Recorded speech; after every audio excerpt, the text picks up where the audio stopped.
What's up guys, welcome back. Next match, Cross-Banlist Cup.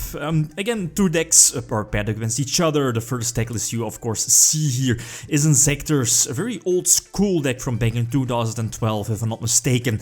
But as you know here in the group, Inzektor's is already sure that it will not move on to the top 16 cut, but the other deck list, Shaddolls, still has a very big chance, right? I believe it only needs to win like at least one duel to make sure that it will go on, since Seraph Shaddolls did win its matchup against Lightsworn Rulers, so it will automatically be placed above the Lightsworn Rulers deck.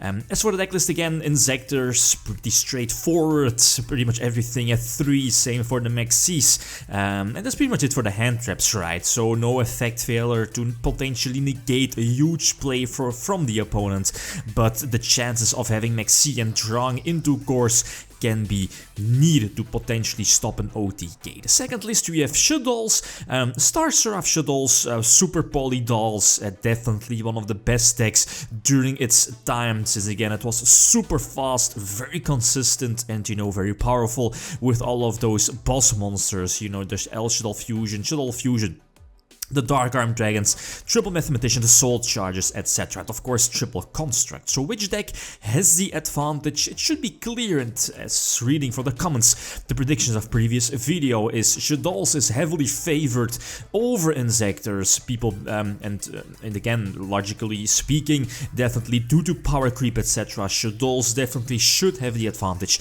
over Inzektor. So yeah, let's see how this match went.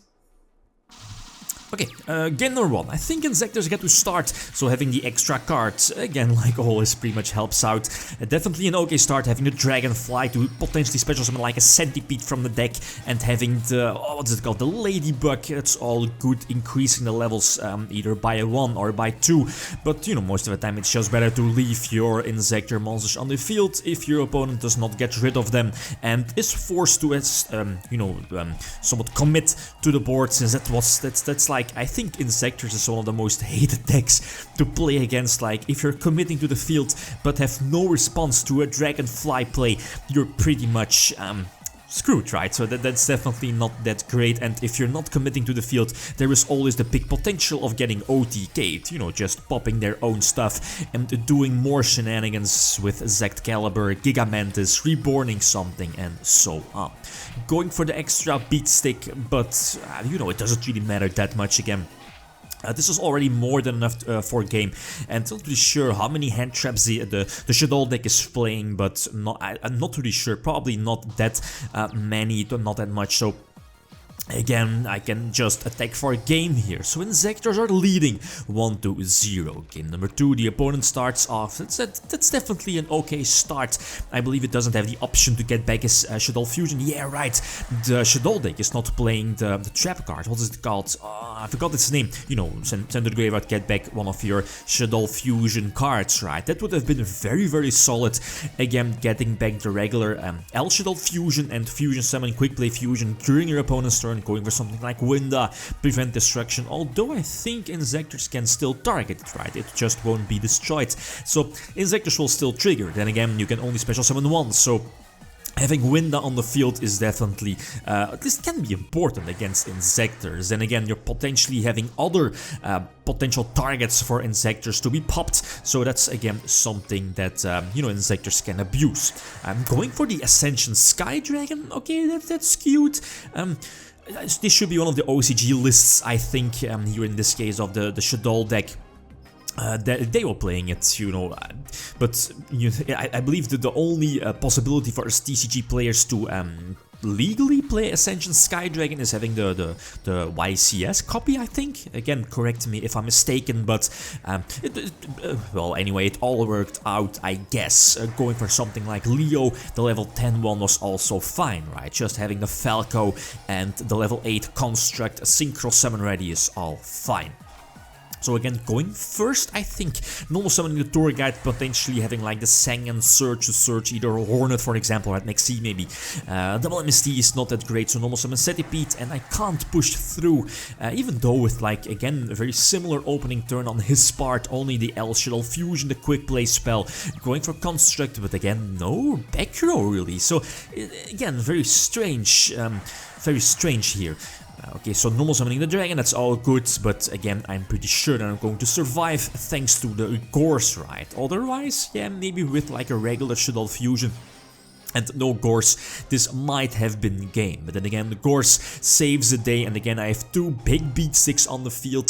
The Sinnoh's Shadow Glimpse will eventually flip over the Falco, getting back the Construct, so now he has 4 monsters to protect his field, but against a deck like Inzektors, that's not really the thing you want to have, and that's the biggest weakness I feel of this Shadoll deck. Is hardly any defense, right?